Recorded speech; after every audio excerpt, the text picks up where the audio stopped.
Isto, nós estamos hoje na quarta aula da turma do curso básico em teologia, quartas-feiras. Esta é a quarta aula, curso básico em teologia, turma das quartas-feiras. Hoje é quarta-feira, 21 de julho de 2021, quarta-feira, 21 de julho de 2021, quarta e penúltima aula da turma das quartas-feiras. Alguns rápidos anúncios, não sei quantos de vocês prestaram atenção, alguns posts que fizemos hoje no grupo, em um deles nós já colocamos a capa da nova apostila, que começaremos no dia 4 de agosto. Não sei se alguém prestou atenção lá no grupo, tá? Se você não prestou atenção, vai lá no nosso grupo. Fiz hoje uma postagem e coloquei a capinha da nova apostila, que nós vamos começar no dia 4 de agosto. Uma matéria que vai mexer com a nossa cabeça. Doutrina da salvação, soteriologia, né? Se alguém aqui não tem convicção da salvação, eu acho que vai sair daqui mais do que nunca reconvertido, né? Já tive nas experiências ao longo da vida de alunos que, quando estudavam essa matéria, levantavam as duas mãos e aceitavam Jesus pela segunda, pela terceira, pela quarta vez, enfim.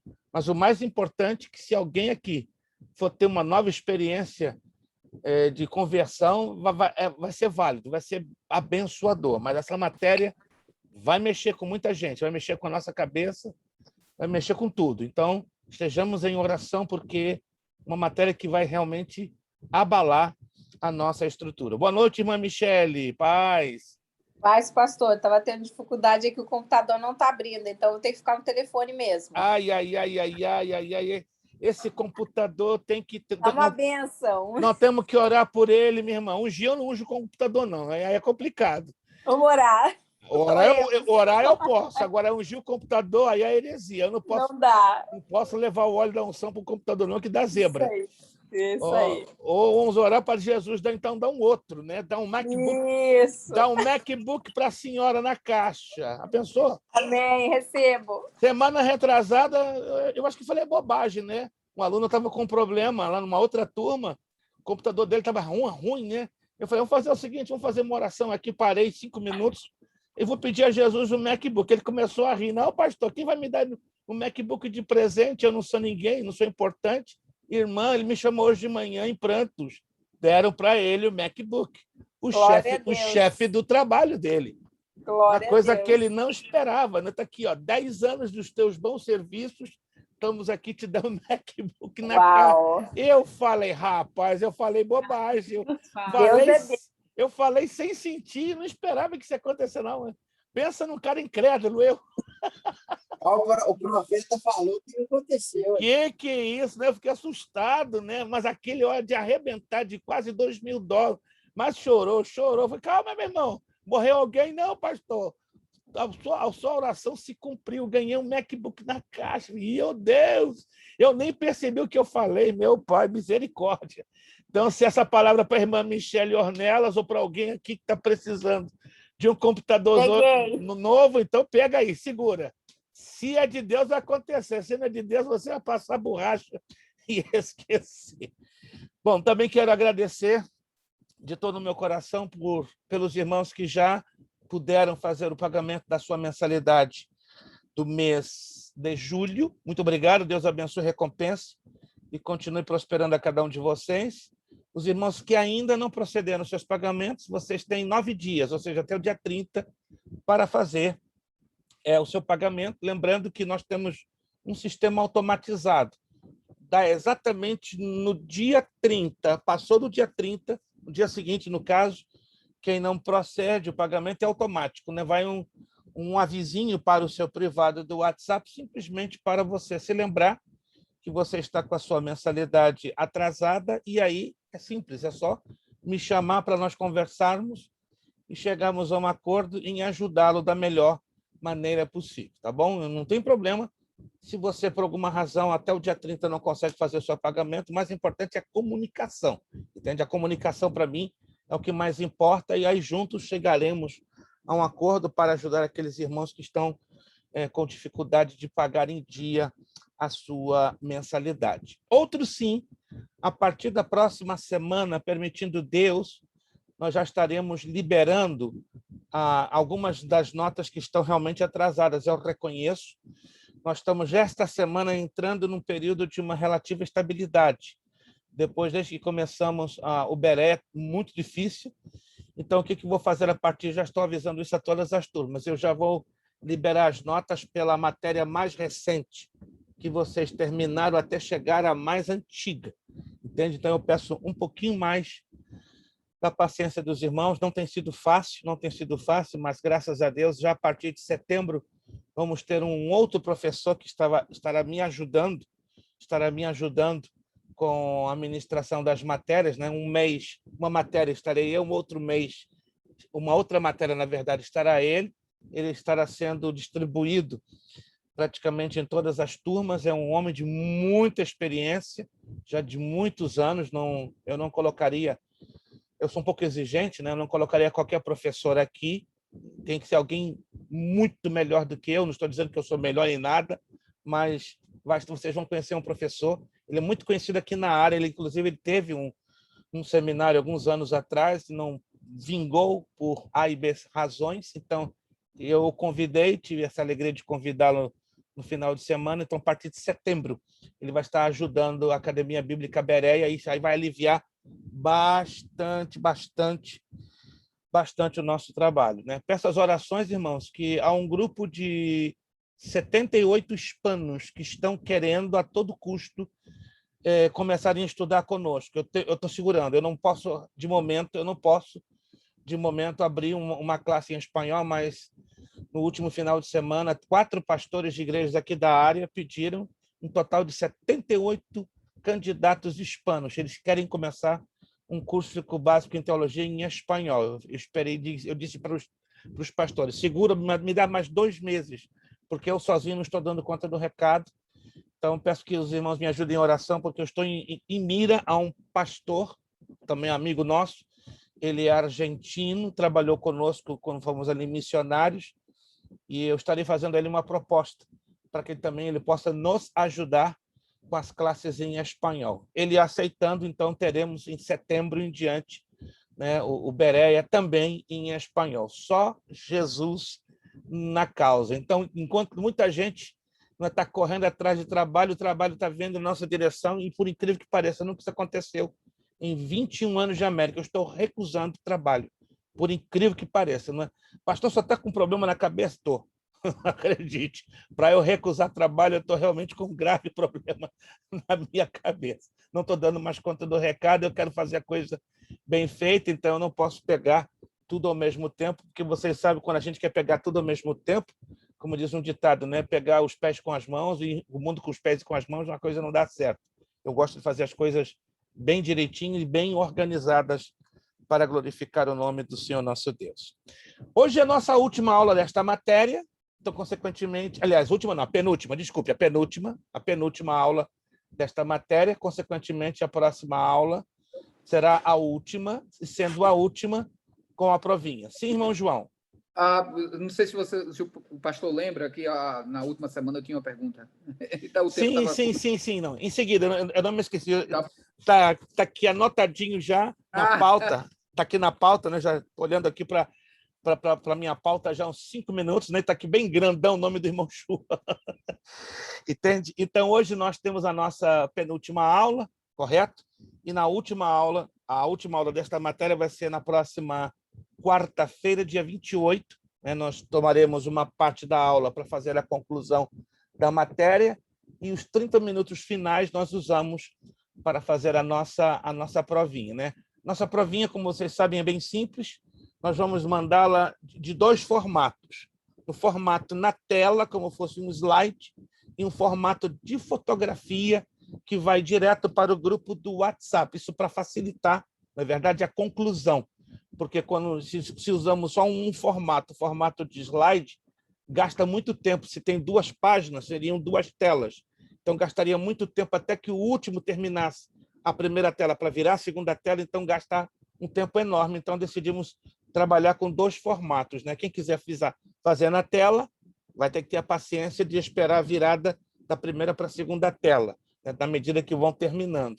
E os que optarem por fazerem no seu telefone celular, no seu iPad, então vai estar recebendo diretamente no grupo do WhatsApp. Irmão João, por favor, pode entrar com a sua pergunta?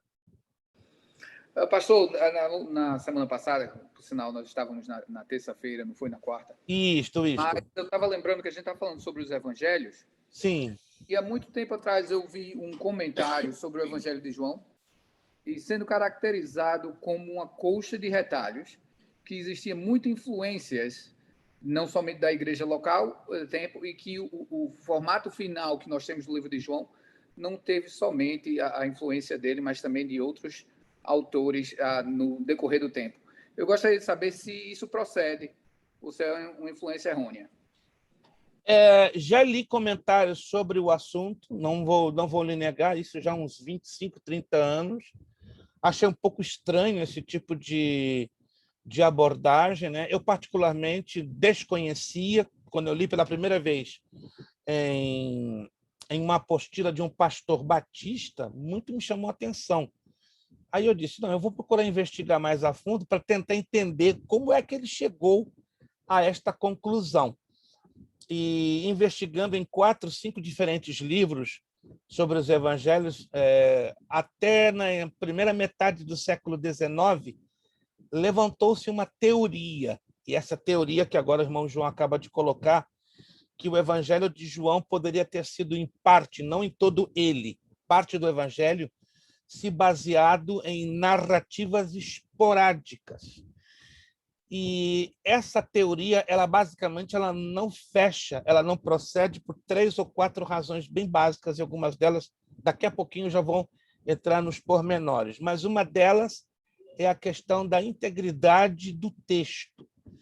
Todos os 4 evangelhos, já que já estamos falando, e daqui a pouquinho já vamos entrar na página 15 da apostila, todos os 4 evangelhos, ainda que os sinóticos sejam bem parecidos, bem semelhantes, eles seguem uma linha de princípio, meio e fim. Se vocês já observaram, nenhum deles, seja Mateus, seja Marcos, seja Lucas ou seja João, sofre uma espécie de ruptura de entendimento, de compreensão ou de narrativa dentro do corpo do texto.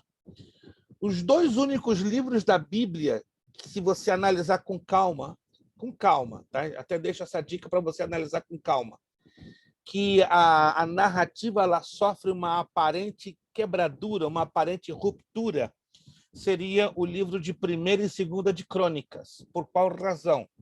Porque o 1º e 2º livro de Crônicas ele foi baseado, primeiramente, na Septuaginta. As traduções que temos hoje são baseadas na Septuaginta. Todos os livros ou todas as traduções baseadas na Septuaginta trazem problemas de copistas na tradução dos originais. Segunda questão do livro de 1ª e 2ª de Crônicas, ali foram vários autores e não apenas um. Em se tratando, quando um livro da Bíblia tem mais de 2 autores, é normal, quando você está fazendo a leitura, perceber uma espécie de pequena ruptura, como uma interrupção na narrativa da história, coisa que não lemos no Evangelho de João. Se nós lermos com toda a devida atenção, João vai do 1º capítulo ao capítulo 21, seguindo uma linha muito fluente. Se houvesse a influência, como já se ventilou, de que houvesse sido uma colcha de retalhos, obviamente, em algum lugar da narrativa, perceberíamos uma mudança de posição, de colocação, de frase, de terminologia. Então, é uma teoria que ainda não tem um certo convencimento e abalizamento. Nós vamos entrar daqui a pouquinho no estudo do Evangelho de João, e essa pergunta do irmão João ela vai ficar mais corroborada, mais robustecida na sua resposta. Ok, irmão João? Então, já estou dando só essa entradinha, mas quando nós entrarmos lá dentro do Evangelho de João, o irmão vai entender com melhor amplitude a resposta a esta sua pergunta. Muito obrigado, pastor. Sempre às ordens. Entramos no Evangelho de Lucas. Não é o aniversário do Lucas Vieira, mas hoje não temos como evitar. É Lucas. Eu fiz uma pesquisa há uns 8 anos atrás. É o 5º nome que mais se dá aos homens na face da Terra. Incrível, né? É o 5º nome masculino que mais se dá na face da Terra aos homens. Agora, adivinhe qual é o nome masculino que mais se dá aos homens no mundo. Se você não souber, eu me demito aqui agora. João. João, gente! É impressionante! É o nome masculino que mais se dá a homens na face da terra. O primeiro, João. O segundo é José. Coisa de doido, né? Seja em qualquer idioma, Joseph, José, Giuseppe. O terceiro é Antônio. Que loucura! Então, João, José, Antônio. O quarto, Manuel, em homenagem aos portugueses. E o 5º é Lucas. Meu Deus! Então, Lucas, parabéns. O teu é o 5º nome mais dado no mundo. Irmão Zandro, para o irmão ficar um pouquinho mais contente, descobri hoje um Zandro, um segundo Zandro com Z. Pastor Zandro Estigarribia. Conheci hoje um pastor hispano, falando com ele por telefone em Saragoça, Espanha. Que loucura! Ele entrou em contato comigo pelo meu Facebook, chamei, e aí eu vi o nome dele meio estranho, né? Zandro com Z, não. Deve ser uma brincadeira. Daqui a pouco ele disse, não, eu sou o pastor Zandro Estigarribia. Não acredito, Zandro com Z. Com Z, não. Isso é coisa do meu irmão Zandro, lá de Matas. Então, irmão Zandro, parabéns. É o segundo Zandro que eu conheço na minha vida, com Z. Sandro, eu conheço as pencas, agora Zandro... Então, eu não conheço ninguém, nunca nem ouvi falar. Espanhol. Depois, se o irmão falar espanhol, eu coloco em contato com ele. O irmão conversando com ele. Tem que conversar bonito com ele em espanhol. Vamos lá, gente. Lucas, Evangelho de Lucas, página 15. O mesmo autor produziu Lucas e Atos, sendo que a tradição unânime atribui tais obras a Lucas. É normal que nós tenhamos sido ensinados ao longo dos anos a identificar Lucas somente como o amado médico. Concorda comigo? É normal que ao longo dos anos, na nossa vida cristã, a gente ouve muito falar Lucas, o médico amado.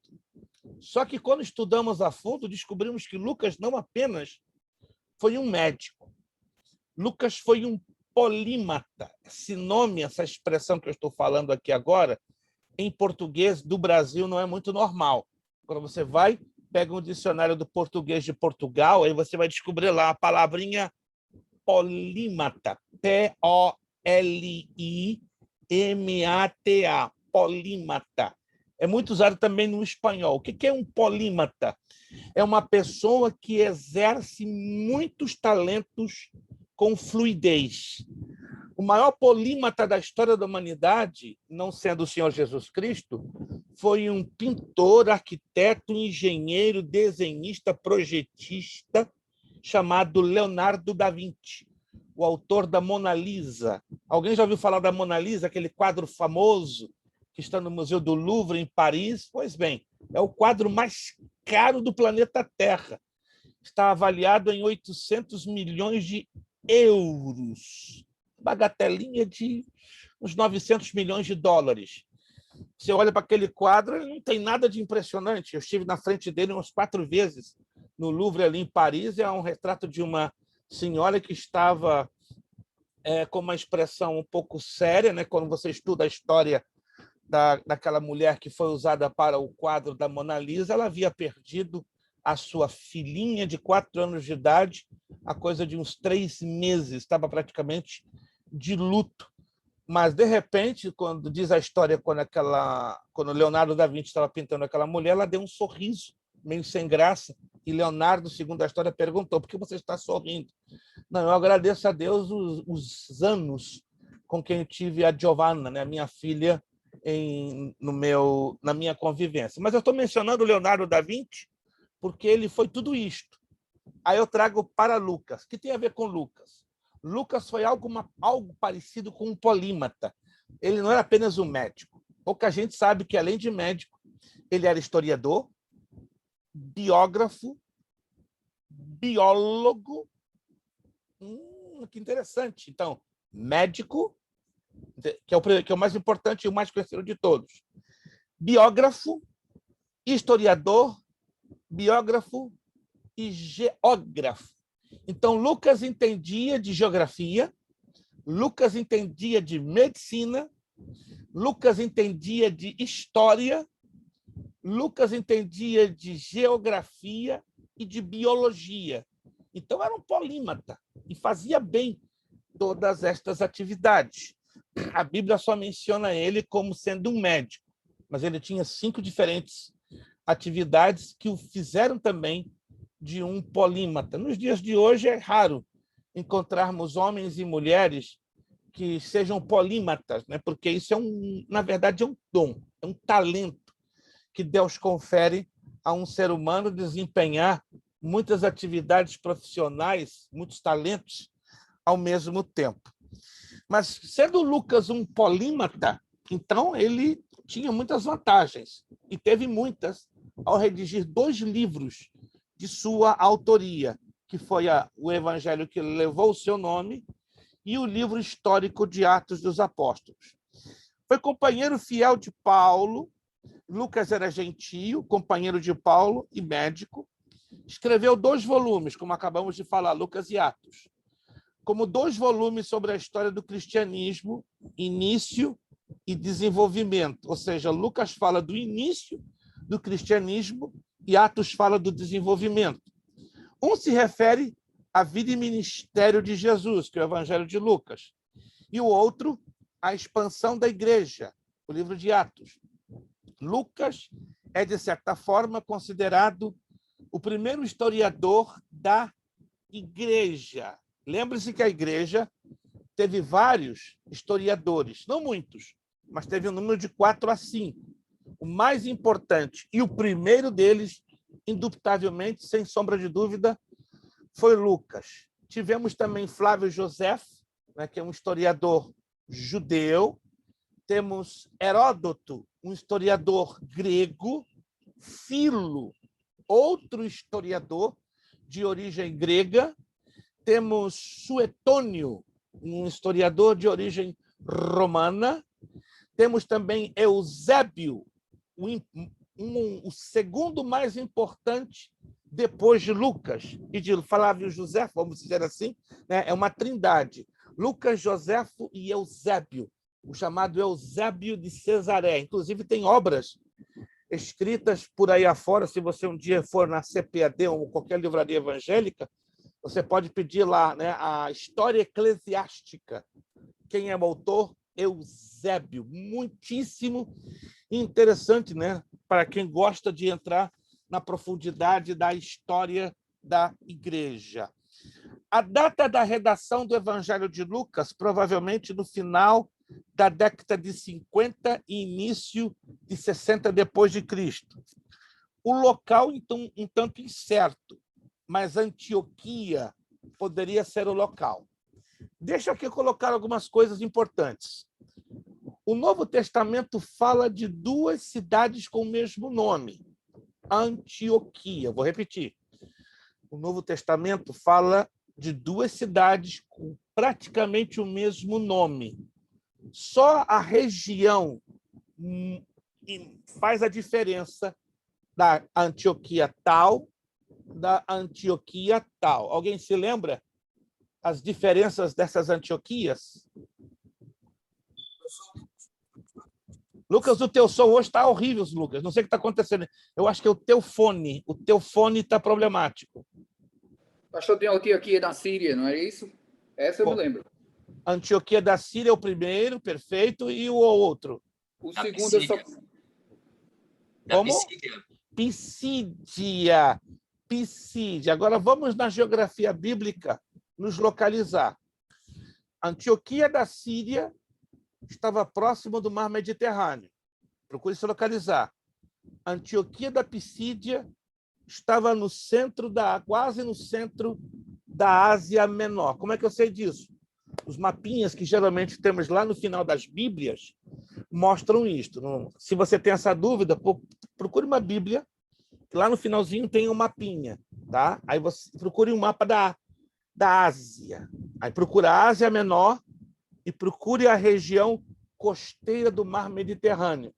Ali você vai encontrar as duas Antioquias.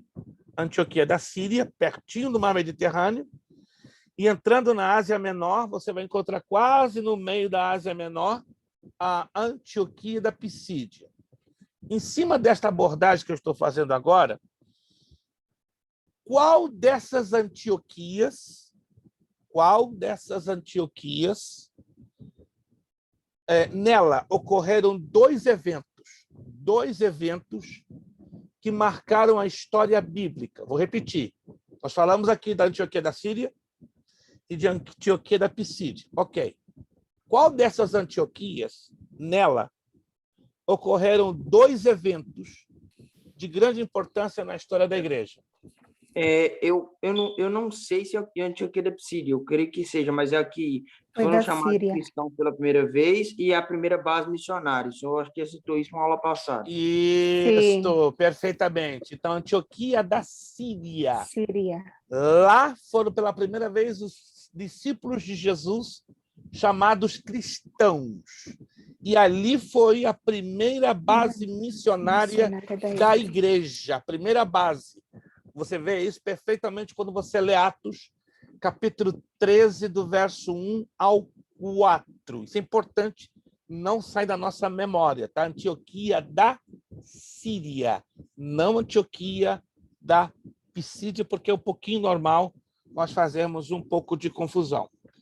Propósito do Evangelho de Lucas. Buscou apresentar Jesus como um homem perfeito, o perfeito homem divino. Escreveu para o povo grego, cujo ideal era o homem perfeito. Como historiador, buscou apresentar um relato certo e convincente sobre os eventos da vida de Jesus e é o único evangelista que declaradamente empreendeu algo como uma pesquisa biográfica. Ele é o evangelista do Espírito Santo. Vamos fazer aqui uma recapitulação? Mateus. Para quem foi escrito o Evangelho de Mateus? Para os romanos, para os judeus. Mateus para os judeus. Marcos. Para quem foi escrito o Evangelho de Marcos? Para os gentios, voltados para os romanos. Para os gentios, voltado para os romanos. Perfeito. O Evangelho de Lucas, escrito para os gentios, porém voltado para os gregos. Agora, observe aqui. A cultura grega valorizava excessivamente a coisa que conhecemos por estética. Por exemplo, uma pessoa gordinha, obesa, na antiga Grécia, era olhada com maus olhos. Havia uma discriminação, porque o grego ele tinha uma visão de perfeição, de estética, de silhueta perfeita. A ideia do fisiculturismo, já ouviram falar dessa expressão? Fisiculturismo, que é o culto ao corpo. É errado cuidar do corpo? Não, não é errado. Errado é adorar o culto. Fazer o culto ao corpo. Uau! Eu sou igual ao James Bond. Meu nome é bom. Olha o meu corpinho. Olha o meu jeitinho. Olha as dobrinhas no meu peito. Tem 3, 4 andares. Então, isso hoje em dia está sendo muito normal o excesso do culto ao corpo. Essa parte é perigosa. Nós temos que ter muito cuidado. É até um pouco, vamos dizer assim, mecânico. Vou repetir, não é errado cuidarmos do corpo, não é errado irmos numa academia, não é errado malhar, não. Em se tratando de manter a boa condição da saúde, é válido. A questão são os excessos. E esse excesso ficou muito claro na cultura grega, né? Os gregos, eles valorizavam excessivamente a beleza, não é? A questão do nariz afilado, um rosto não muito grande nem muito pequeno, certo? A estética era a chamada número 1 dentro da visão da cultura grega. Quando Lucas apresenta Jesus como o homem perfeito, os gregos ficam chocados. Oh, existe essa de homem perfeito? Existe essa de homem que se encaixa dentro dos nossos parâmetros de estética? Aí Lucas desenvolve uma narrativa envolvendo a pessoa do Senhor Jesus, sempre fazendo questão em mostrar Jesus como o homem perfeito, porque nós, seres humanos, deixamos a perfeição lá no Éden. Não existe aí a perfeição. Mas em Jesus voltou a perfeição. Na verdade, ela não voltou, ela se materializou de uma forma assombrosa que deixaram os gregos muito assustados. O historiador Lucas buscou apresentar um relato certo e convincente sobre os eventos da vida de Jesus. E vou repetir, e é o único evangelista que empreendeu uma pesquisa biográfica. Então, Lucas é um evangelho que trabalha muito com biografia. Observe, Marcos é o evangelho que mais apresenta milagres. E são assim, um atrás do outro. É uma dinâmica aceleradíssima de milagres. Já Lucas não tem um relato de tantos milagres, mas tem um relato biográfico em detalhes dos eventos que envolveram a vida e o ministério do Senhor Jesus Cristo. Daí nós temos que entender qual é a aplicação prática de Lucas. Está aqui, ó. Lucas tem muitas aplicações. Como médico, ele dá grande ênfase no ministério de Jesus entre os pobres e oprimidos, que eram literalmente impotentes para melhorar sua sorte na vida e estavam especialmente abertos à mensagem que a vós outros está próximo o reino de Deus. Essa é a mensagem que devemos levar para aqueles ao nosso redor que desesperadamente precisam ouvi-la. Os cristãos devem seguir o exemplo de Jesus e levar as boas novas de salvação para os espiritualmente pobres e necessitados. Então, faz sentido. Como Lucas lutava, enfatizava a importância do cuidado físico, da saúde e dos detalhes, não é em vão e não é difícil de entender que Lucas enfatizou muito a questão dos pobres e a questão dos necessitados. Lucas 19:10 diz, né, que o Filho do Homem veio buscar e salvar o que se havia perdido. Essa é a chave, o versículo-chave de Lucas 19:10. Pastor Luiz. Pois não. Hoje estou me sentindo muito questionador, se eu me perdoe. Não há problema, né? A Bíblia diz, né, que haveria aquele que se chamaria o inquiridor deste século. E hoje, quem sabe, o inquiridor deste século é nosso irmão João Cavalcante. Com toda a liberdade. Dessa noite. Não, com toda a liberdade. Pois é, a gente tem-se o conhecimento de que quando Pedro evangelizava, ele evangelizava mais para os judeus. E me parece que ele tinha uma mentalidade e se dividia com Paulo, porque Paulo queria apresentar o evangelho para os gentios. Como é que isso traduz? A gente vê aqui que tem 4 evangelhos e pelo menos 2 ou 3 deles são dirigidos aos gentios. Como existia um conflito entre a igreja primitiva, para aqueles que queriam apresentar Jesus somente como Messias para os judeus, e aqueles que queriam apresentar ele para os gentios como Salvador do mundo? Muito boa essa sua pergunta. Essa sua pergunta tem resposta em 2 bases. Primeira base, o plano original da salvação. O plano original da salvação consistia em trazer a mensagem de salvação a quem especificamente? Ou melhor, a qual povo especificamente? Resposta: aos judeus. Porque o próprio Jesus disse, a salvação vem dos judeus. E o próprio Jesus, por 2 ou 3 vezes, dentro dos 4 evangelhos, ele menciona: eu vim, senão, para salvar as ovelhas perdidas da casa de Israel. Ok. No plano original de Deus, sem dúvida nenhuma, Israel era o foco, era o objeto para a mensagem de salvação. Mas, na onisciência de Deus, lá desde a eternidade, Deus sabia que Israel teria sérias dificuldades de se encaixar dentro do plano original. Inclusive, tem sido até polêmica, ou por que não dizer, debate entre alguns pregadores e teólogos sobre o texto que eu vou ler agora, que vai encaixar como luva dentro desta pergunta que o irmão João está nos fazendo. Evangelho de João, capítulo 1, versículo 11. Eu tenho certeza que você e eu já lemos esse texto, muitas vezes. Só que não observamos um detalhe interessantíssimo que está neste texto. E ele é um detalhe tão pequeno, preste atenção, meus irmãos. Ele é um detalhe tão pequeno que ele passa assim, desapercebido. Evangelho de João, capítulo 1, versículo 11. Veio para o que era seu, e os seus não receberam. Aí você vai dizer, mas eu conheço esse texto. Aqui está falando que Jesus veio para os judeus e os judeus não receberam. Essa não é a correta interpretação. Como é que é? Não.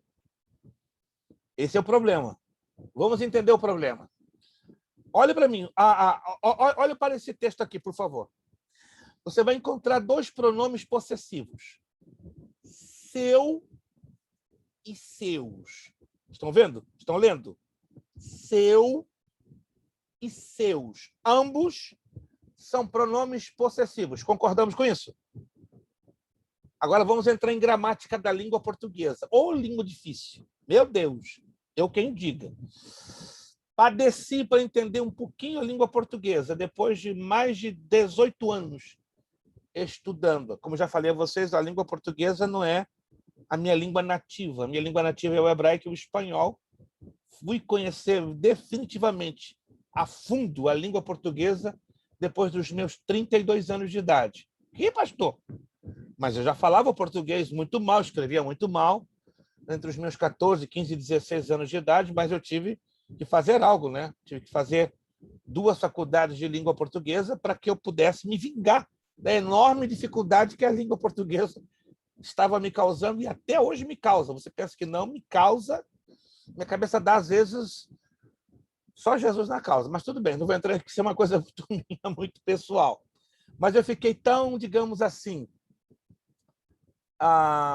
ancorado no formato de nós interpretarmos corretamente a nossa língua portuguesa, que muitas das vezes não levamos em consideração uma coisa que quem estudou português na escola aqui, por favor? Alguém estudou português na escola? Tinha uma matériazinha que eu creio que a maioria de vocês detestava. Eu odiei. Até o momento que, quando eu comecei a entender um pouco o português, passei a amar e amo hoje. Análise sintática. Já ouviram falar de análise sintática? Quem já ouviu falar?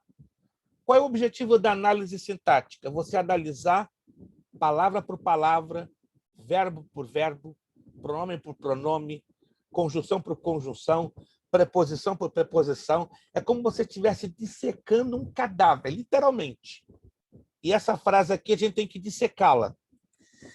Veio, verbo, para, preposição, o que, pronome demonstrativo masculino, seu, pronome possessivo masculino singular, vírgula, e os seus, pronome possessivo masculino plural. Pastor, o que tem a ver? Fazemos análise sintática, porque aqui temos uma questãozinha curiosa. Quando a língua portuguesa nos ensina, numa mesma frase, tendo 2 orações, elas estão interligadas. Se na mesma frase, com 2 orações, se apresentam mesmo pronome demonstrativo no mesmo grau, no mesmo gênero, ou seja, singular, singular, o significado da frase em si é o mesmo. Agora, isso é regrinha. Quando você encontra numa frase, um pronome demonstrativo, possessivo, no singular, e a outra frase no plural, isso quer dizer o seguinte: são duas frases, são duas orações, que o que separa uma oração da outra é a vírgula. Perceberam? Tem uma vírgulazinha aí no meio. Então, essa vírgula vai separar duas orações constituindo uma mesma frase, querendo dizer o seguinte: significados diferentes. Isso é uma regrinha. Se você não quiser depois anotar, eu posso passar essa regrinha. A partir do momento que aqui eu tenho dois pronomes demonstrativos, um no singular e um no plural, então o significado de um é diferente em relação ao de outro. Então, qual é a interpretação correta desta frase ou deste versículo? Jesus veio para o que era seu. O que é o seu? A nação de Israel. Ele veio para a nação de Israel. Agora lá, vírgula. E os seus. Está no plural. A que se refere os seus? A cidade que Jesus foi criado. Os habitantes da cidade que Jesus foi criado. E qual foi a cidade que Jesus foi criado? Alguém se lembra? Alguém se lembra? Ninguém se lembra. A cidade, não que Jesus nasceu. Nazaré. Nazaré, anotou aí? Ele veio para o que era seu, a nação de Israel. E os seus compatriotas, quem? Os nazarenos, não o receberam. A Bíblia diz que quando Jesus entra em Nazaré, ele é rejeitado. Poucos criaram nele, e daí poucos milagres aconteceram em Nazaré. Alguém se lembra disso? Alguém se lembra disso? É exatamente o que João está dizendo aqui. Partindo do princípio, então, que a salvação originalmente veio para os judeus, Deus já sabia da rejeição tanto do povo como da cidade. Ok. E isso fez o que? Alterar, inverter a ordem de alguns dos propósitos de Deus feitos lá na eternidade. Deus já sabia, já sabia. Por isso que Deus deixou a coisa trabalhar no fluxo da história. Deus não ia interferir. Em outras palavras, o que vai acontecer na grande tribulação, anote isso, o que vai acontecer na grande tribulação, originalmente era para os gentios. Yep. Só que aí a rejeição temporária dos judeus a Jesus Cristo inverte a ordem, dá o lugar à igreja. Então, a igreja ela é privilegiada. Olha só. Mas os judeus são de todo rejeitados? Não. Eles vão passar por um período de tremenda provação, chamado a Grande Tribulação. Então, a Grande Tribulação terá como objetivo limpar toda a escória de pecado, de rejeição, de incredulidade do remanescente dos judeus. Enquanto que isso originalmente caberia a nós, mas coube pela inversão ou pela rejeição a Israel. Então, Israel só perdeu o lugar, mas não perdeu a oportunidade. Aí, consequentemente, os gentios assumem um lugar de preponderância. Mas olha que interessante. Não levou Deus a rejeitar nenhum dos dois povos, nem o povo da eleição, nem o povo da adoção. Da eleição, os judeus, da adoção, os gentios. Deus, na sua sabedoria, levanta dois homens. Um se ocuparia em levantar o evangelho, a bandeira do evangelho para os judeus. Outro se ocuparia em levantar a bandeira do evangelho para os gentios. Quem foram esses homens? Totalmente opostos. Pedro e Paulo. Pedro, então, ficou em Jerusalém, estruturou a igreja de Jerusalém e levantou a bandeira do evangelho para os judeus. Mas Paulo, lá na frente, poucos anos depois, é levantado por Deus para levantar a bandeira do evangelho para os gentios. Só que vocês já devem saber que houve muitos choques entre os dois. Um era pescador, homem humilde, com pouco conhecimento gramatical, pouco estudo, mas um homem de Deus, um homem que Deus usou tremendamente. Mas Paulo, quem ele era? Um intelectual, um fariseu, um homem que se destacou muito no meio dos governantes. Então, Deus usa a cada um de acordo com o meio que está ele envolvido, independente do seu status social, independente do seu status escolar, acadêmico. Deus deixou bem claro, tá? Embora Pedro, como muito religioso, sendo judeu, se julgava melhor do que os demais. Tanto que teve aquela visão que Pedro teve, né, do lençol que desce do céu, cheio de animais imundos, e ele recebe uma voz, uma ordem vinda do céu. Mata e come. Não, ok. O lençol está cheio de animal imundo. E a voz diz, não digas imundo que Deus já santificou. Então, Deus tinha que dar, o Senhor Jesus deu uma lição a Pedro. Tá? E quem era esse? E o que simbolizava aquele lençol com animais imundos? Os gentios. Porque Pedro, até aquele momento, se você presta atenção e se lembra lá em livro do Atos dos Apóstolos, Pedro estava se resistindo enormemente à ideia de levar o evangelho aos gentios. Não! Nós somos a última Coca-Cola do deserto. Quer dizer, a salvação é nossa. Acabou. Fim de papo. Só que nosso Deus não faz acepção de pessoas. Não é que ele, no plano original, preparou a salvação para os judeus e deixou os gentios para trás. Não. Tanto que a mulher cirofenícia se humilhou aos pés de Jesus, pedindo a cura. Ela sabia que a promessa de cura, de salvação, de libertação não era para ela. Mas que exemplo de fé, gente!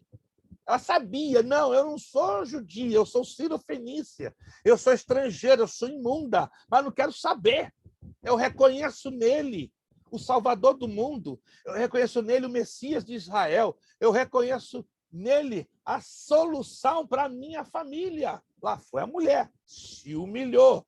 Jesus nunca viu tamanha fé em Israel como dessa mulher, uma estrangeira. Querendo dizer o seguinte, às vezes, a gente pensa que Deus tem os filhos prediletos, mas Deus não tem filho predileto, não. Deus não é Mauricinho para dizer, esse aqui é o meu filhinho queridinho, essa aqui é a minha filhinha rejeitada. Não, Deus ama todos igual por igual. Mas na cabeça de Pedro trouxe uma tremenda confusão.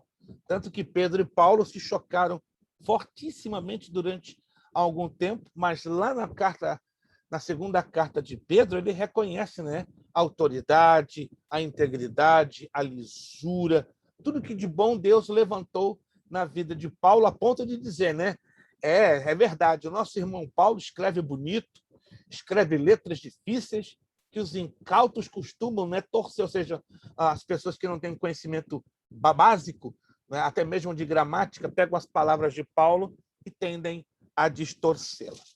Vamos, então, entrar de cabeça no Evangelho de João. Agora vamos homenagear o irmão João Cavalcante, né? Vamos falar agora um pouquinho, né, ou mais abundantemente, sobre o Evangelho de João. Vamos lá. O Evangelho de João, página 16, é consideravelmente diferente dos sinóticos em sua composição e estilo. Tem um conteúdo rico e teologicamente profundo, o que o tornou o evangelho mais comentado de todos os tempos, considerado de muita profundeza devocional, espiritual e teológica. Era o evangelho preferido de Lutero. É inegável, de qualquer modo, que o estilo literário, bem como a teologia deste evangelho, é bem diversa dos demais, principalmente no que diz respeito à sua assim chamada autocristologia. O teólogo e escritor A.T. Robinson escreveu o seguinte: o teste do tempo deu ao quarto evangelho a supremacia entre todos os livros do mundo. Se o evangelho de Lucas é o mais bonito, o evangelho de João é supremo em sua altura e profundidade e alcance do pensamento. A imagem de Cristo apresentada aqui é única e conquistou a mente e o coração da humanidade. O autor deste evangelho, o evangelho não declara o nome do autor, olha que interessante, mas dá o seu pseudônimo. Pseudônimo quer dizer um nome falso ou um apelido. O discípulo a quem amava. João 13, 23, 19, 26, 22, 21, 7 e 20. Foi quem escreveu o Evangelho. Foi uma testemunha ocular. Era pescador judeu. Fazia parte do grupo dos 12. Tomou parte na última ceia e reclinou-se ao peito de Jesus. Foi o único presente na crucificação e a ele Jesus confiou o cuidado de sua mãe. Correu até o túmulo vazio juntamente com Pedro. Interessante, né? Isso nos leva a meditar em algumas coisas. Por exemplo, alguns de vocês se lembram quantos discípulos Jesus fez em todo o seu período aqui na Terra, no seu ministério terrenal? A Bíblia dá o número. Quantos discípulos ele chegou a preparar? 82, pastor? Não. Passou um pouquinho. 70. Algumas traduções dizem 72, outros 70. Então, está entre 70 e 72. Esse foi um número... Esse 70, os foram 12 enviados estão incluídos nesses 70? Como? Andavam Os 12 500, mais conhecidos que a Bíblia dá o nome. enviados de 2 em 2. Exatamente. Estão Vamos lá. incluídos nesses 70? Não. Vamos lá em João, Evangelho de João. Perdão, João não, Mateus, desculpe. Mateus capítulo 10.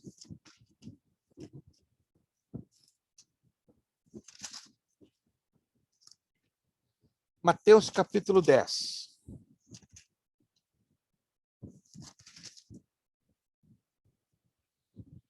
Tendo chamado seus 12 discípulos, deu-lhes Jesus a autoridade sobre espíritos imundos, para os expelir e curar toda sorte de doenças e enfermidades. Ora, os nomes dos 12 apóstolos são estes. Primeiro, Simão, o sobrenome Pedro, e André, seu irmão, Tiago, filho de Zebedeu, e João, seu irmão. Filipe e Bartolomeu, Tomé e Mateus, o publicano. Tiago, filho de Alfeu, e Tadeu. Simão, o Zelote, e Judas Iscariote foi quem o traiu. Os 12 discípulos originais, ok? Temos aqui. O texto bíblico diz que Jesus chegou a ter 72. Então, se crê, pela semântica do texto, embora não há uma afirmação direta, se crê, repito, pela semântica do texto, que os 12 estariam incluídos no número dos 72. Estariam incluídos. Pela semântica, entende? Pela forma... Eu sempre entendi que eram os 12, que nós lemos aqui, mais para mim era 70, mas é 72. Né? Há traduções que trazem como 72. Interessante, né? A corrigida de 72, atualizada de 70. Então, é um número que varia. Não é uma variação muito grande, uma variação de 2. Mas 12 foram os originais. Aí, desses 12, se expandiram ao número de 70 ou 72. É importante deixar isso bem claro. Mas o que nos chama a atenção é que de 12 ou 70 ou 72, Jesus teve um círculo íntimo. E esse círculo íntimo ficou resumido em 3. Lembram-se? O círculo íntimo de 3? Quem se lembra? Pedro, Tiago e João. Isso. Pedro, Tiago e João. Mas do círculo íntimo, lá na cruz, ficou João. Olha que interessante. 12, 70 ou 72, 3 e 1. Aprendemos aí uma lição tremenda, né?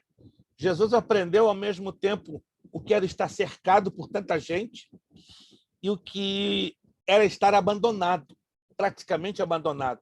Teve tanta gente ao seu redor e termina de uma maneira tão cruel ao pé da cruz com um discípulo apenas. Mas isso aí era um propósito, obviamente, que Deus tinha na vida de Jesus e, consequentemente, na vida de João. As informações afirmam, que acabamos de ler agora na página 16, nos apontam que o apóstolo João foi o seu autor. Os pais da igreja confirmam esta informação. Deixa eu deixar claro que essa expressão, pais da igreja, fica um nome meio estranho, né? Pai, a igreja teve pai. Aqui, pai no sentido de fundadores, os iniciadores da igreja do Senhor Jesus na terra. Aí você vê aqui a ordem que está entre parênteses. Acompanhe aqui a ordem. Irineu, Policarpo, João. O que isso quer dizer? João discipulou Policarpo. Estão me acompanhando? E Policarpo discipulou a Irineu. Entre Irineu e João há quase um século de diferença. Então, Irineu, se diga, depois de João, 109 anos. Então, o fiel discípulo do apóstolo João, sem dúvida nenhuma, foi Policarpo. Né? Diz a história que Policarpo ele foi queimado numa estaca. Antes de ele ser queimado, forçaram a Policarpo a rejeitar o evangelho. E aí Policarpo menciona uma célebre frase, que eu acredito que vocês já leram em algum lugar. 86 anos tenho servido ao meu Senhor, e ele só tem me feito bem. Haverei eu, agora, aqui, de rejeitá-lo? E diz o historiador, ele se virou para o carrasco, lança mais madeira, porque eu quero me encontrar com o meu Senhor. E o carrasco atendeu o pedido dele. Lançou mais lenha no fogo, pegou fogo e, aleluia, lá vai Policarpo para a presença do Senhor Jesus. Responda-me você, minha irmã, meu irmão. Isso não é convicção? Isso não é convicção de salvação? Se é eu, você, calma, segura aí, Jesus. Faz chover para apagar essa fogueira. Manda alguém para me tirar daqui. Não é que Policarpo queria ser um suicida, não. Policarpo tinha convicção de que, partindo seria a melhor coisa. Não, Jesus, eu sou muito jovem. Eu tenho 18 aninhos, tenho uma vida inteira para viver. Ou eu tenho 70, ainda dou mais 10 na frente, né? E resolvo o assunto. Na verdade, nós, seres humanos, nunca gostamos de pensar na ideia de partir, sobretudo quando somos ameaçados no que tange a nossa integridade física. Mas só quero deixar essa deixa aqui para que nós pensemos. Estamos preparados para, a qualquer momento, partirmos, caso ele nos chame? Cada um de nós respondamos essa pergunta. Não olhando a sua condição de vida, de saúde, de idade, mas olhando a condição da nossa convicção.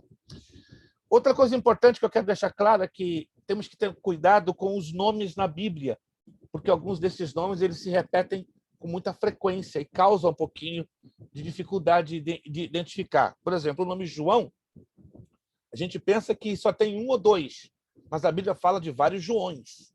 Então temos que ter o cuidado de saber qual é esse João que se trata. O nome Herodes, por exemplo, a história fala de 9 Herodes e a Bíblia fala de 5. Alguém sabia disso?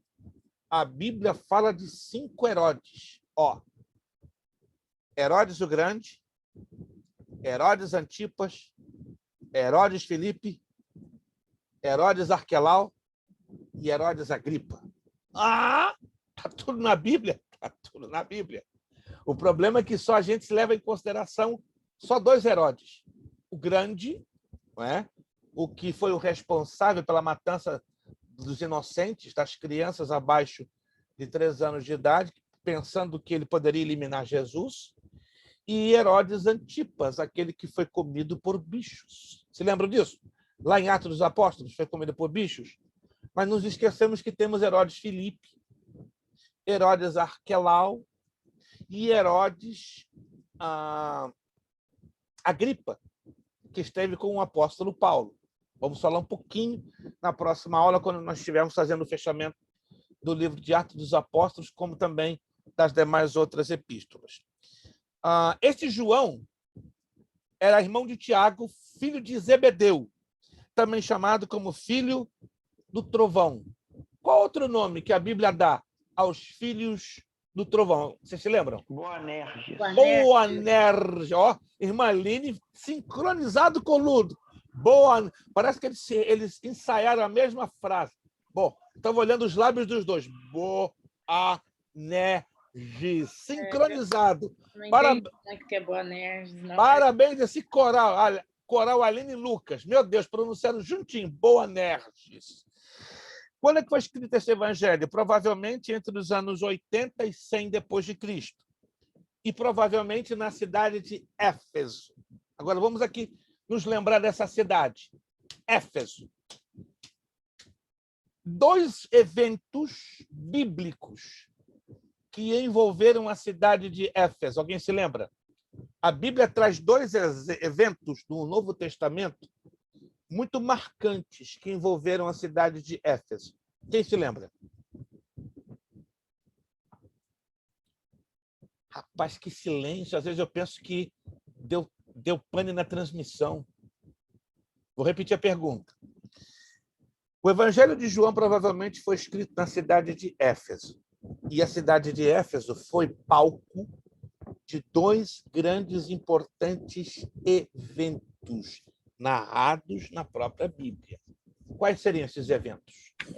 Pastor, eu não tenho certeza, mas seria o apedrejamento de Estevão um deles? Não.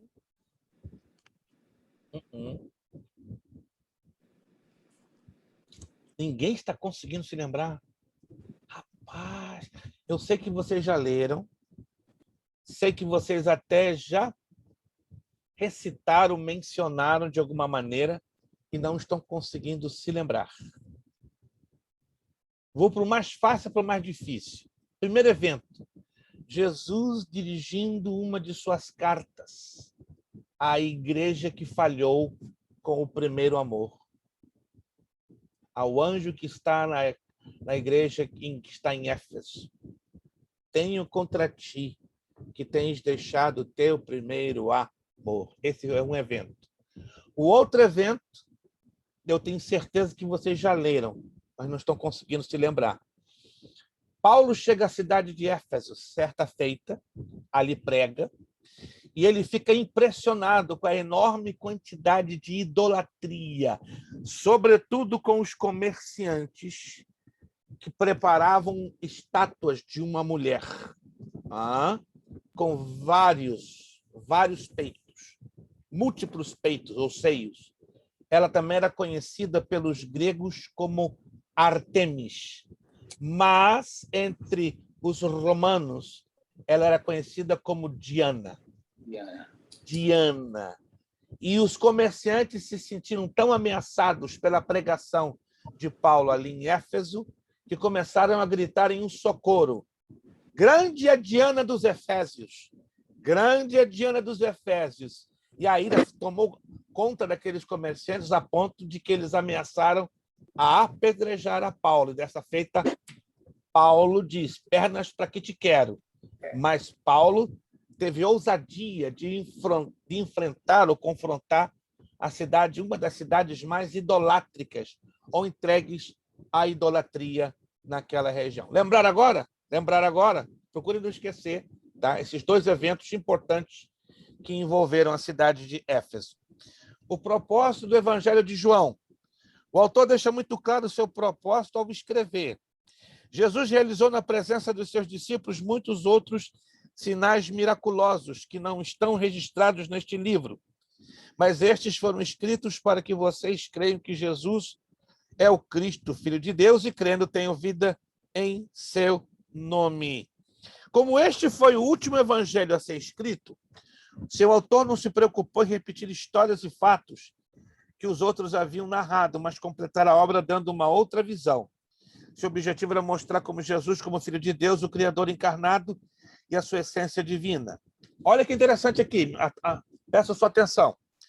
Existem 3 objetivos principais para João escrever o seu evangelho: mostrar Jesus como o Cristo e levar a fé, fortalecer a fé dos cristãos perseguidos, combater heresias. Alô? No tempo do evangelista João, quando João escreveu esse evangelho, estavam dominando duas violentas heresias naquela época, a saber, o gnosticismo e o docetismo. O pastor explica.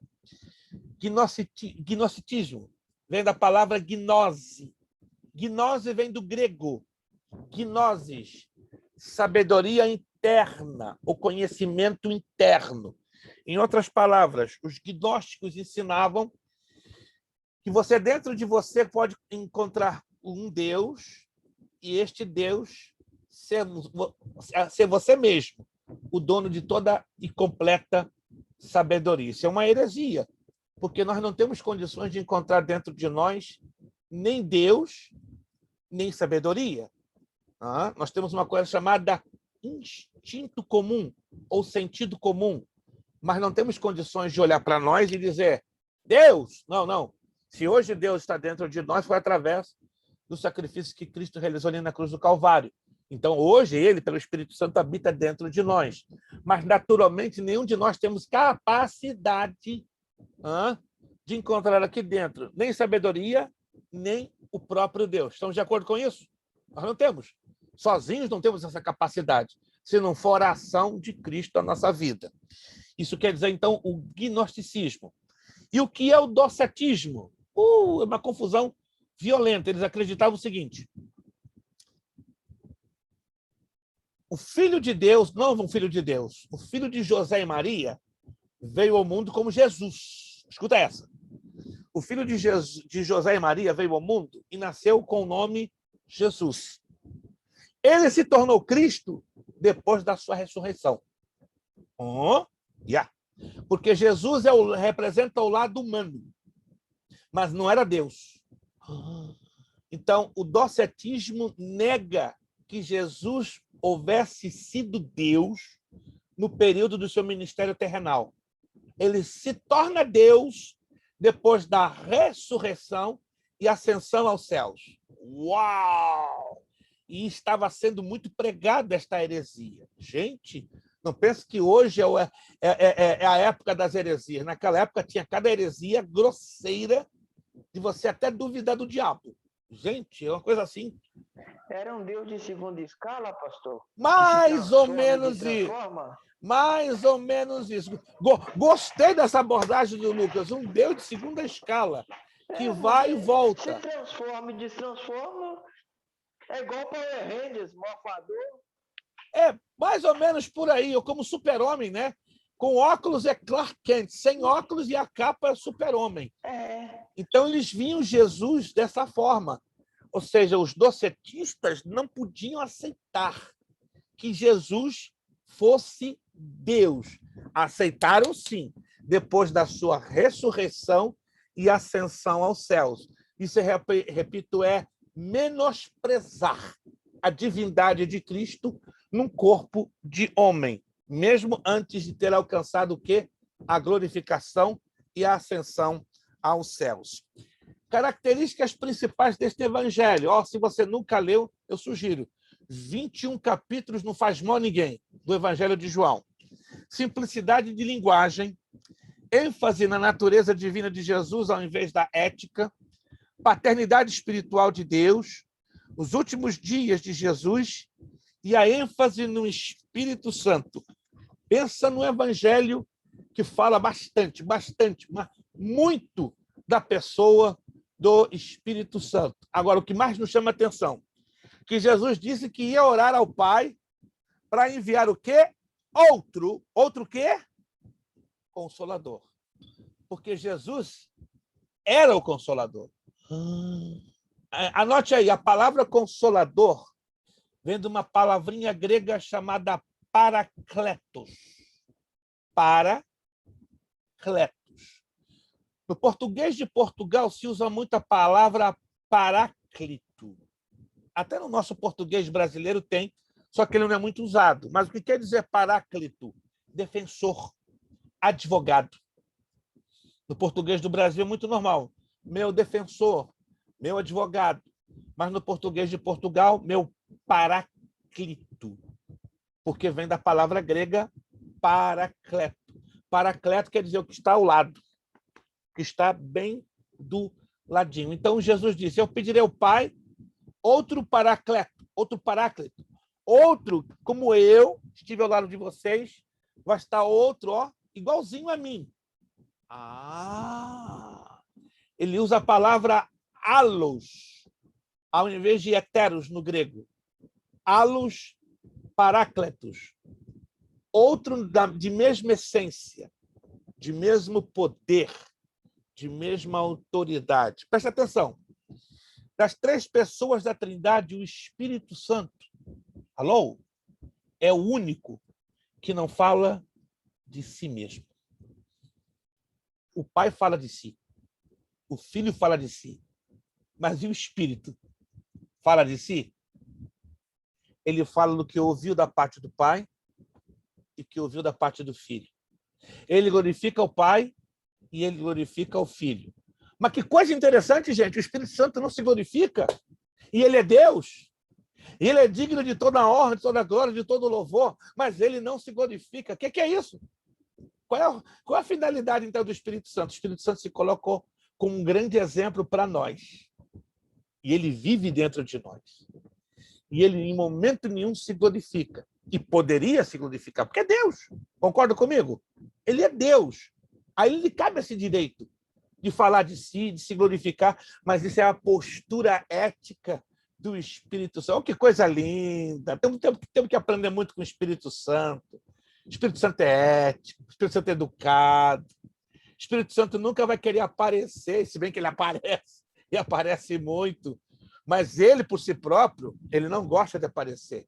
Mas, no final das contas, ele aparece, trazendo honra, glória e poder ao Pai, ao Filho e a ele mesmo. Que lição linda, né? Deixa eu fazer uma pergunta. Eu vejo muitas pessoas falando... Está me ouvindo? Sim, lhe ouço perfeitamente. Eu te adoro, Espírito Santo. Tem um pastor, inclusive, muito conhecido, não vou citar o nome. Claro, sem problemas. Que não se fala, eu te adoro, Espírito Santo. Porque o Espírito Santo não aceita adoração. Porque olhando pela palavra, sim, mas o Espírito Santo é Deus, né? Yes. Então, partindo do princípio que ele é Deus, ele pode ser adorado.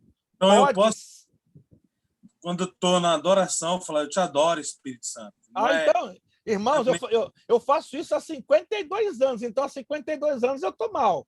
Eu estou no sal, eu estou arrebentado, então. E quanto mais eu digo, eu te adoro, Espírito Santo, mais alegre eu fico.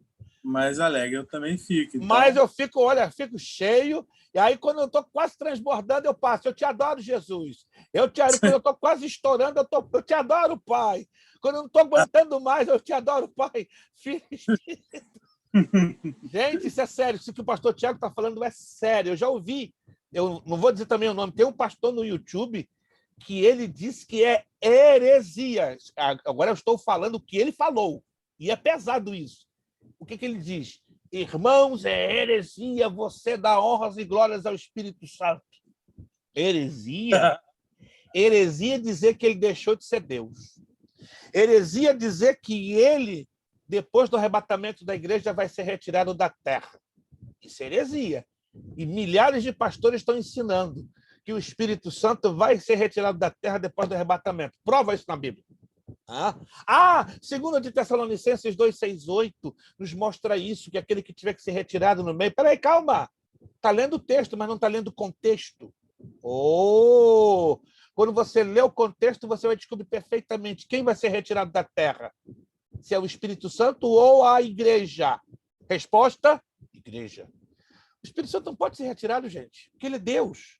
Deus enche o céu, terra, mar e ar, debaixo do mar, vai até o inferno. Como é que eu sei disso? Salmo 139, versos 7, 8, 9 e 10. Irmãos, o negócio é sério. Os camaradas estão distorcendo a Bíblia de uma forma grosseira e covarde, sem apresentar os argumentos genuinamente bíblicos. Então, pastor Tiago, fica tranquilo. Dorme, ronque, babe, continue adorando o Espírito Santo. Irmão, se você está com medo de adorar o Espírito Santo, larga esse medo para trás. Ele é digno de honra, ele é digno de glória, aleluia, ele é digno de louvor, ele é digno da nossa adoração. Te adoramos, Espírito Santo. nesta noite, porque se não fosses tu, nós não estaríamos aqui. Aleluia! Te glorificamos, Espírito Santo, porque é por tua causa que temos o fôlego de vida, a alegria da salvação, a presença de Cristo e do Pai na nossa vida. Adore-o, gente. Não estou querendo fazer isso aqui um culto, não, mas estou querendo fazer você incentivador, um adorador ao Pai, ao Filho e ao Espírito Santo. Amém, igreja? Está virando culto sem querer, não é? A intenção.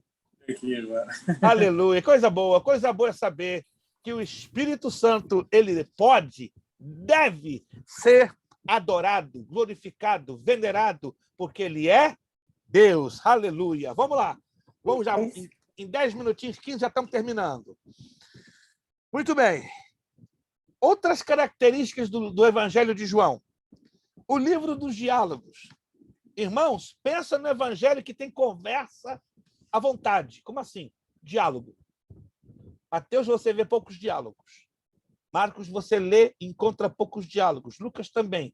Mas Jesus, está dialogando com força. Dialogou com Nicodemos. Sim. O textuário da Bíblia, né? Muito citado, veio num diálogo. Exatamente. Na conversa de Jesus para um homem só, saiu o textuário da Bíblia. Exatamente. Lucas está na unção, está no óleo. Alguém está derramando, né? Uma botija de azeite na cabeça do Lucas Vieira, daqui a pouco, só Deus, né? Só arriscar o fósforo vai acontecer coisa boa aqui. Vamos lá. Mulher samaritana, outro diálogo de grande importância. Os judeus na festa dos tabernáculos. A mulher adúltera, a parábola do bom pastor. Instruções privadas aos discípulos, palavras de consolo e a oração intercessória. O encontro com os discípulos no mar da Galileia. Então, o Evangelho de João, ele é considerado o Evangelho dos diálogos. Nunca você vai encontrar tanto diálogo como dentro deste Evangelho. Ele é também chamado o livro dos sinais. Este Evangelho descreve apenas 7 milagres de Jesus, que ele chama de sinais. Os sinais apontam, então, para quem Jesus é. Bodas de Caná, a cura do filho de um funcionário, a cura do paralítico, a multiplicação dos pães, caminhar sobre as águas, cura do cego de nascença, ressurreição de Lázaro. Anote, Marcos é o livro de uma enorme quantidade de sinais e milagres, mas João se resume apenas a 7. E são 7 muito importantes e chaves. Livro do testemunho. João relata 7 declarações poderosas sobre a identidade de Jesus feitas por pessoas que perceberam como divino. João Batista, este é o Filho de Deus. André, achamos o Messias. Natanael, tu és o Filho de Deus, tu és o Rei de Israel. Pedro, tu és o Santo de Deus. Marta, tu és o Cristo, Filho de Deus. Tomé, Senhor meu e Deus meu. João, Jesus é o Cristo, Filho de Deus. Quer conhecer o Evangelho dos Testemunhos? Evangelho de João. Aplicação desse Evangelho. Aprendemos que João foi transformado por Jesus, filho de trovão, para apóstolo do amor, né? Porque João era Boanerges. E aí ele era violento, agressivo, e ficou mansinho, apóstolo do amor. E assim ele faz conosco ainda hoje. Jesus não deve ser recebido apenas como um homem iluminado, um sábio, um mestre da bondade. Ele é o verbo de Deus, companheiro de Deus, Deus criador e doador da vida. Ele é a luz que ilumina todo homem. Ele torna aqueles que o recebem filhos de Deus. Ele é o verbo encarnado. Ele é quem mata a sede eternamente e faz de nós fontes de águas. E o versículo-chave do Evangelho de João está em João 20, 30, 31. Eu vou saltar, meus irmãos, esta parte que fala vida e ministério de Jesus, porque esta parte ela está praticamente embutida quando nós estudamos os 4 evangelhos. Então, eu peço que você, na sua casa, leia, tá, esta partezinha que vai da página 19, à página 23. É o trabalhinho de casa. Leia da página 19 à página 23. Eu quero dar uma introdução nos próximos 5 minutos sobre o livro de Atos dos Apóstolos. O livro de Atos dos Apóstolos, por um bom tempo, também foi conhecido por um outro nome. Alguém já ouviu falar qual o outro nome que este livro recebeu lá no passado? Atos do Espírito Santo. Atos do Espírito Santo. Lucas, agora eu não posso ficar quietinho, eu tenho que te dar 50 pontinhos, tá? Minha avó que me ensinou essa. Ah, minha avó, que bom.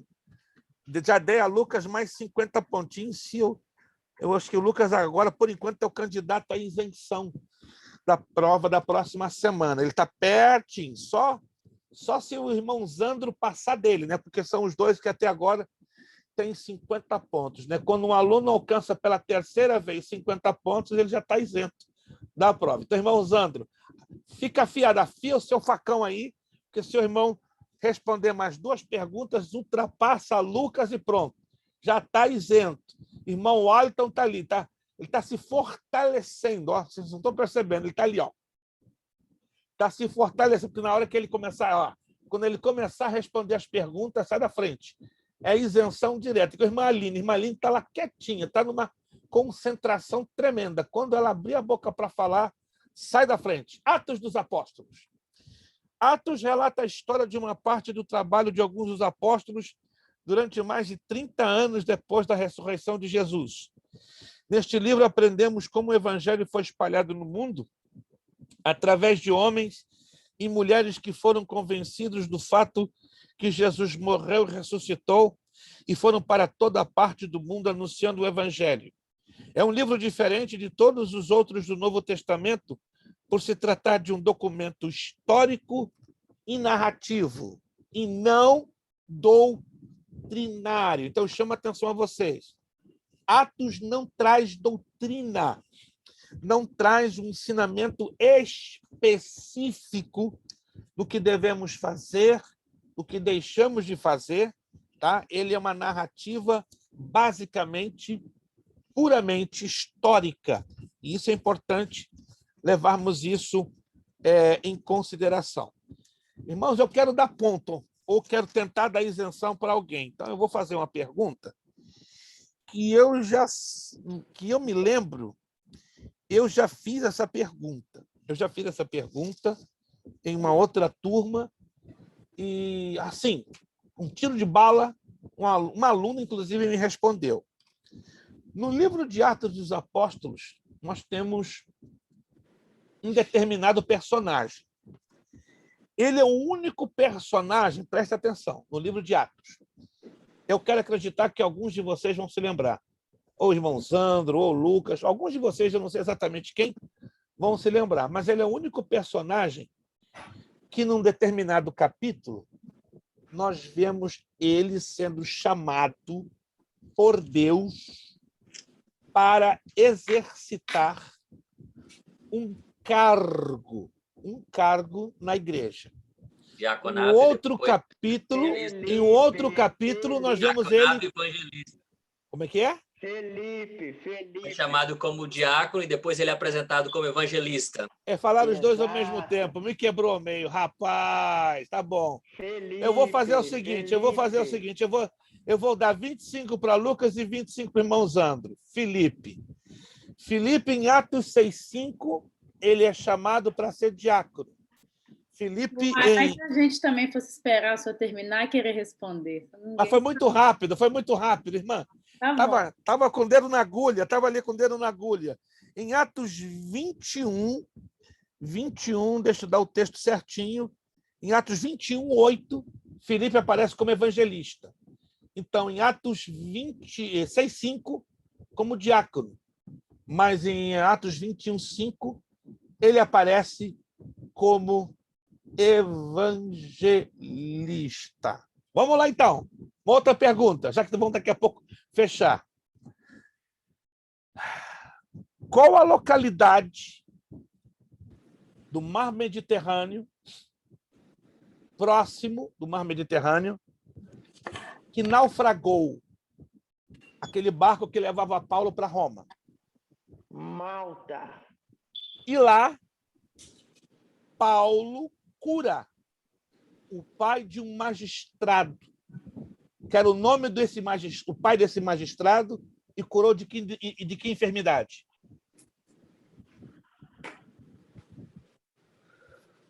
Essa pergunta eu dou isenção. Isenção da prova. O nome do pai do magistrado que Paulo curou, e curou de qual enfermidade? Doutor Google não vale nessa hora. O doutor Google não vale nessa hora. Dou-lhe uma. Dou-lhe duas. Rapaz, eu já falei isso aqui. Dou-lhe. É Públio, pastor. Públio, e que mais? Públio.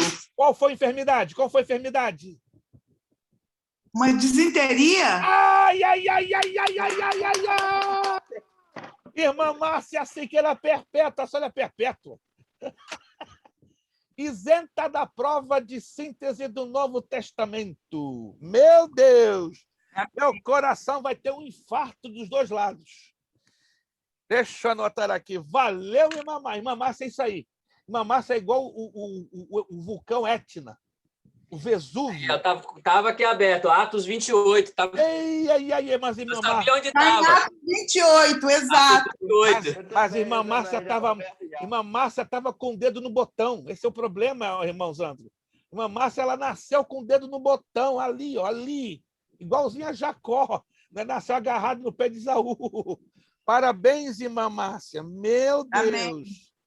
Então, se a senhora quiser fazer a prova a título de fazer, fica à vontade, mas vai valer a nota da isenção. Mesmo que a senhora tirar 40, 60, 80, vai valer a sua isenção. Está aqui, isenção, síntese do Novo Testamento. Então, Públio, que foi curado, o pai de Públio, que foi curado de disenteria.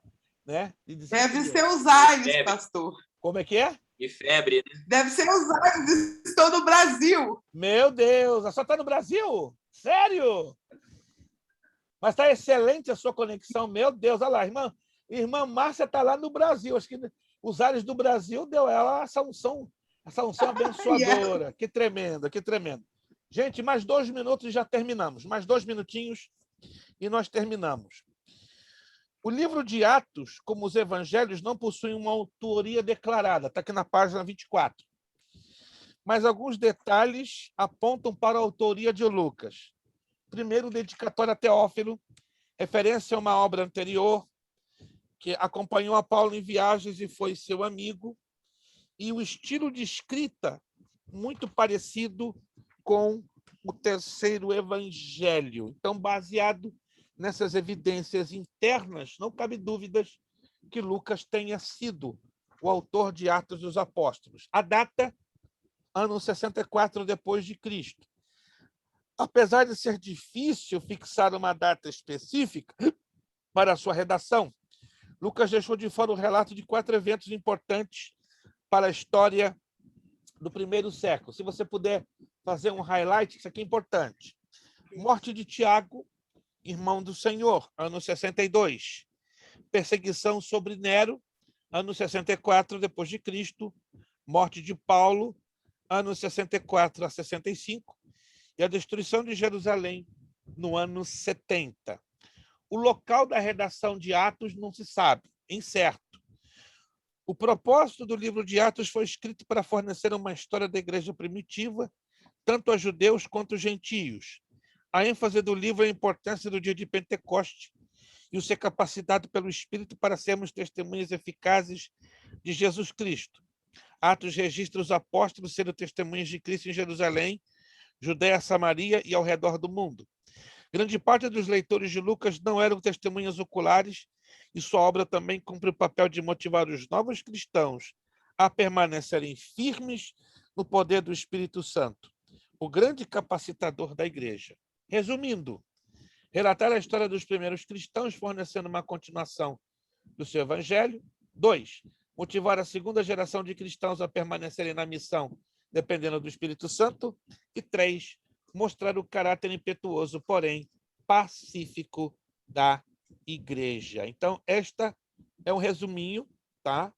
do livro de Atos dos Apóstolos. Próxima aula, vamos estar falando bem rapidinho das características especiais, um pouco do apóstolo Paulo. Aí já vamos entrar nas epístolas, uma viagem bem rápida. Tá? A próxima aula a gente vai dedicar, basicamente, uma viagem bem rápida em todas as demais epístolas e o livro do Apocalipse. Perfeito. Perguntas? Dúvidas? Pastor, Fale.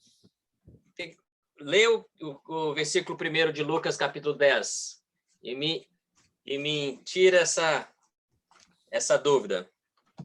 Lucas 1:10. 10:1. Lucas 10:1.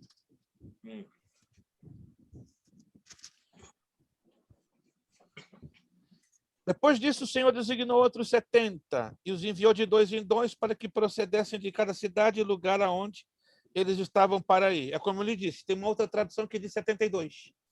Sim, mas aí no caso diz outros 70. Por isso que eu sempre pensei que os 12 e outros 70, que daria 82. A outra tradução diz, designou os 72. Tá. Fica interessante, né? O grego diz os 72. Mas eu li em cinco traduções diferentes que eu tenho aqui, 2 falam 72, mas todas falam outros.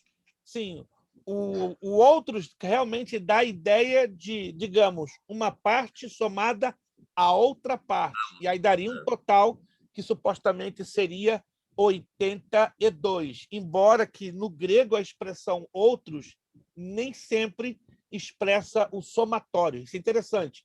Faz sentido o seu pensamento, faz completamente sentido. Só que no grego, o termo outros nem sempre se refere a um somatório, ou seja, 4 outros 10. Aí seria o quê?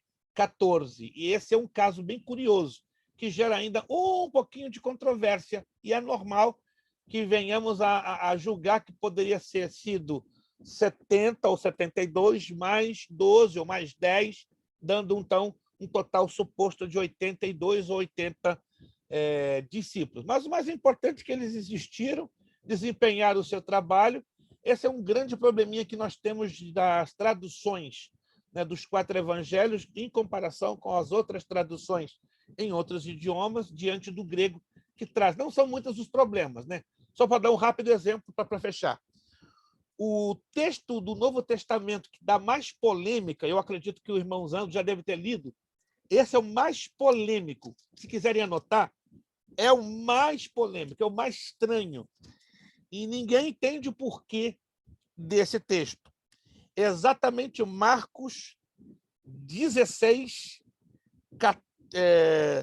14, perdão.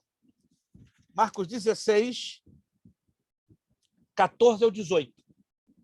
Nos originais do grego koiné, eles não existem. Nos originais do grego koiné, eles não existem. Mas somente em cópias que vieram quase 400, 600 anos depois, que aparecem os versículos 14 ao 18. Sobretudo aquela parte, esses sinais hão de acompanhar os que creem. É como deixar sem entender. Opa! Então isso não faz parte dos originais? Estranhamente, não. Vieram aparecer depois, 300, 400 anos depois. Mas aí eu pergunto, invalida a operação do poder do Espírito Santo nos dias de hoje, a ausência desse texto nos originais? Sim ou não? Não. Não invalida. O Espírito Santo está operando. Vemos milagres, sinais, prodígios e maravilhas, o falar de línguas, as maravilhas que o próprio Jesus falou, mas por alguma razão, nos originais não consta essa declaração. Isso é só um exemplo, só para o irmão Sandro entender que é um probleminha que nós temos não com muita frequência, mas ele aparece dentro dos evangelhos com respeito à tradução e à colocação de frases e palavras, que, entre aspas, em alguns casos, afeta ou afetaria até mesmo uma linha doutrinária, como este caso de Marcos, que é o caso mais grave, que, entre aspas, poderia, concorda comigo, afetar... Quais são os versículos? Do 14 ao 18. do 14 ao 18 nos originais não existe. Muito estranho. Vai aparecer 400 anos depois nas novas cópias. Oh! Meu Deus. E o mais estranho é que as novas cópias, 400, 500, 600, 700 anos depois, elas voltam a falar do mesmo texto, do 14 ao 18, mas não nos originais. Estão entendendo, irmãos? Quantos estão entendendo? Mas não altera a ação do poder do Espírito Santo nos dias de hoje. Provavelmente foi uma perda, que era muito comum naqueles tempos, ocorrerem perdas de fragmentos do texto original. Mas Deus não perde o fio da meada, né? O homem acidentalmente perdeu. E até foi uma permissão de Deus esta perda. Mas a ação do poder do Espírito, não se perde de jeito nenhum. Amém, gente? Calma, calma, tem muita coisa ainda pela frente. É só um pouquinho de água debaixo da ponte, tá? Acredito que até eu e o irmão Zandro vamos ganhar cabelo diante do que vem pela frente. Até eu e o irmão Zandro vamos ganhar cabelo. Irmã Zandra ficou feliz, né? Quando eu falo ganhar cabelo, minha esposa fica apavorada. Não, eu te quero assim, lisinho. Minha esposa tem pavor de homem com cabelo. Mas deixa quieto. Isso é uma preferência das nossas esposas. Gente, vamos agradecer a Deus, terminar essa aula. Gente, essa aula de hoje valeu alguma coisa ou não? Se não valeu, vocês podem reclamar comigo, porque eu sou o culpado. Se a coisa não funcionou como você esperava, sinceramente, me perdoe. Vou melhorar na próxima, né? Eu sei que eu estou deixando muito a desejar, mas que Deus tenha de mim misericórdia e me dê a graça necessária. Vamos terminar, então, a nossa aula de hoje? Vamos pedir nossa irmã Michele. Irmã Michele também, eu acho que ela está fora de casa, né, irmã Michele? Desculpa, não estou querendo ser indiscreto, não. Irmã Michele está lá longe, não sei aonde, mas está lá. Ainda, até o dia 12 de agosto. Papai do céu, até 12 de agosto. Vai gostar desse lugar quente assim lá no céu. Hoje estava quente, meu Deus. Meu Deus, eu vou aparecer aí não, só em outubro. Só em outubro me convidaram para eu ir, eu falei, estou fora, esquece. Não, eu até recusei o convite, né, que eu ia, na verdade, eu ia estar aí. Depois eu pensei 10 vezes, não vou não. Não. Aí eu não sei onde estava com a cabeça, né? Falei, irmãos, não quero ir para a Flórida. Por quê? O pastor já estava tudo acertado. Não, muito calor, esquece. Em outubro eu vou. Eles adiaram o meu compromisso que eu tinha com eles e me jogaram para outubro. Então, graças a Deus, tiveram consideração.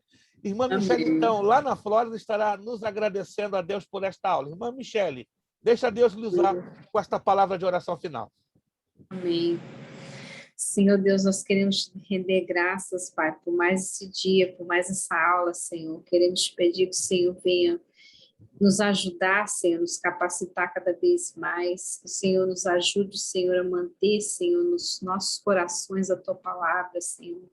Que possamos, Senhor, absorver, Senhor, essas matérias e possamos guardar, Senhor, como uma relíquia dentro dos nossos corações, Senhor. No nome de Jesus, nós queremos te pedir, Pai, que o Senhor venha capacitar, Senhor, o pastor Luiz Prestes cada vez mais e também a cada um de nós, Senhor. Te rendemos graças, Senhor, por tudo que o Senhor tem feito por nós e por tudo que o Senhor ainda vai fazer, Senhor. Te louvamos e te bendizemos no nome de Jesus. Amém.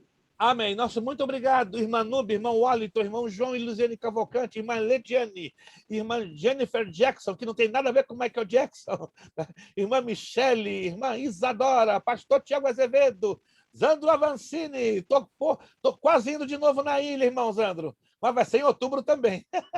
Irmã Márcia, Deus abençoe aí no Brasil, irmã Aline, Lucas e irmã Glauciene, obrigado por vocês terem feito esse grande, maravilhoso esforço e estarmos aqui juntos em nome de Jesus. Nosso lema para terminar, seriedade. Compromisso. Disciplina. Seriedade. Compromisso. Disciplina. Seriedade. Compromisso. Disciplina. É necessário que ele cresça. E que eu diminua. diminua. Eu diminua. É necessário que ele cresça. É necessário que ele cresça. E que eu diminua. Diminua. É necessário que ele cresça. É necessário que ele cresça. E que eu diminua. Que eu diminua. E a Deus damos o quê? A honra, a glória e o poder. Deus nos abençoe. Bom final de dia. Um ótimo final de semana. Até a próxima quarta-feira. E não se esqueça, daqui a pouquinho, lá no canal do YouTube, essa aula de novo, para quem quiser ver. Obrigado. Deus nos abençoe em o nome de Jesus. Obrigado, pastor. Amém. Bom descanso a todos. A paz do Senhor.